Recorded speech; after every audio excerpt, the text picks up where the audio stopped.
what I'd like to ask you is, Robert, how did you get your part on Laramie? How did that happen? Well, at the time I was guest starring on A Cimarron City with George Montgomery. And, this was late 1958, and I had never dreamed that anybody would ever offer me a series. And at lunchtime, the assistant director came up to me and said, "Patrick Kelly would like to see you in his office." And at that time, Patrick Kelly was the president in charge of talent of the whole studio.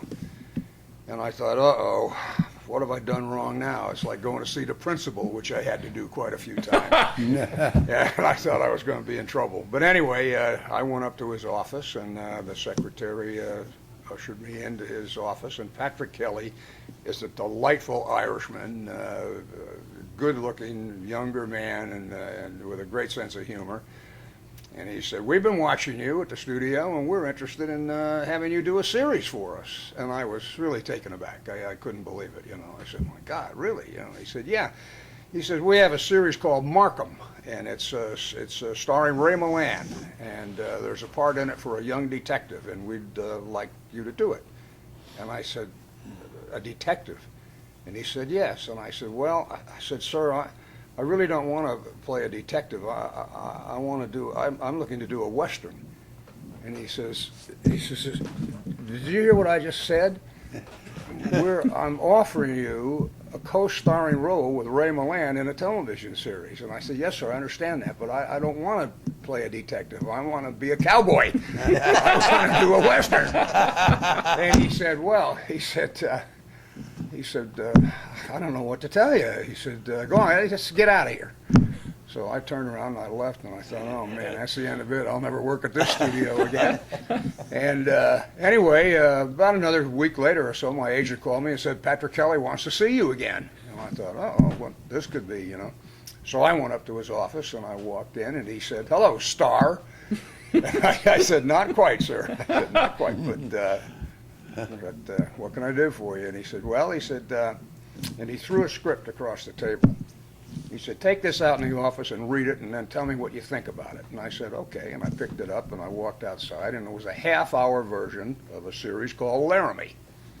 And I read it and fell in love with it. I just said, "My God, this is the best Western I've ever read." The part of Jess Harper is unbelievable. You know, this is what I've been waiting for all my life. So I walked back in and I said exactly those things to him. And he said, whoa, wait a minute." He said, "We're not talking about you for the part of Jess Harper. We're talking about you for the part of Slim. Jess Harper is already cast. John Smith has it, and he's under contract to us at the studio." And I said, "Oh." I said, "Oh, I'm sorry, then I can't do this series. I can't." And he said, "What?" I said, "Are you really a star already?" And I said, "No, sir." I said, Slim, I'm not right for Slim. I am Jess. That's the part I'm ready for." And he said, "But I'm telling you, you can't get it. It's already been cast. John Smith has the part." And I said, "Well, I'm very sorry, sir. I can't do your series. Just get out of here." And I turned around and I left. And I thought, "No, I've really had it. I'll never work at the studio again." I went home. About 5 o'clock that afternoon, my agent called and said, "They want you to be at the studio at 11 o'clock tomorrow morning to test for the part of Jess in a new series called Laramie." And I couldn't believe my heart just started going. And I went in the next morning. I did the test. My cameraman on the test was Ray Ranahan, who invented Technicolor, who was the color consultant on Gone with the Wind, and was one of the nicest guys I could ever work with in my life. Did all the Laramies. And I did the test. Went home that afternoon. The next morning they called and said, "You got the part of Jess Harper." Yeah. That's fantastic. That's how it happened. Now, Smitty, You were so lucky that they didn't run you out. oh, I know. And, you know, Smitty wasn't real happy with it in the beginning, but by the time we did the first hour show, he realized that the casting was right, that he was right for Slim and I was right for Jess.